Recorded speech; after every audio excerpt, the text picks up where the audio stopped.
Today is Remembrance Sunday. It is always on the Sunday closest to the 11th of November every year. And the reason for that is Armistice Day is on the 11th of November, the 11th hour.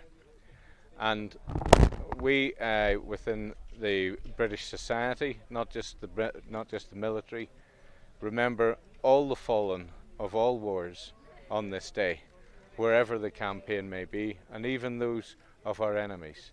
It is to remember all. It is not a political event, it is a remembrance event. Today it's highly appropriate that we're here in Nanyuki in the Commonwealth War Graves in the cemetery here.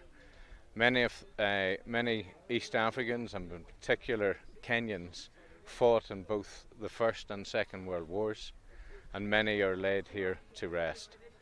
And whether it be from the King's African Rifles, or the East African Armoured Corps, or the East African Medical Service, or the East African Engineers, they're all buried here.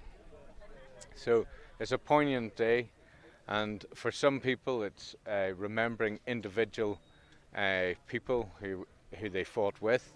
For some it'll be remembering individual relatives that may have been their grandparents or great-grandparents that fought in the First or Second World Wars. But in general, the whole day is to remember the sacrifice that people have given for us to have our freedoms here in Kenya and across the world.